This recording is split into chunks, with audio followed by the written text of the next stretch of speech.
Ethiopian Orthodox Day. Today, Kidane Miret. We are fasting 2 weeks. Finished today. We celebrate with my customers, with everybody. So, Sela Kidane Miret. Yeah, this one is lamb tips. Come take, guys. Boys, hello. Okay.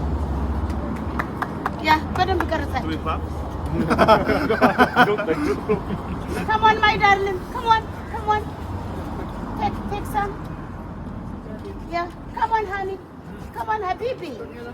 Habibi. Oh, come on, yalla. Come on. Okay. Come on, honey. Come. You have? You have everything? Nice. Okay, another one also. Another one. I show you.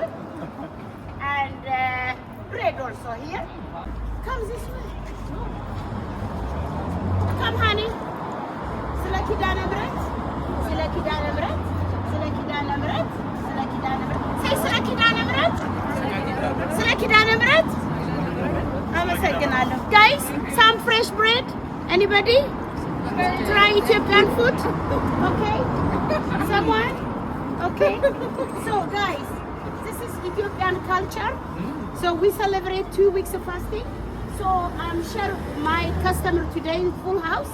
So, making homemade bread and lamb tips means the lamb stew. You like it, guys? Boys love it?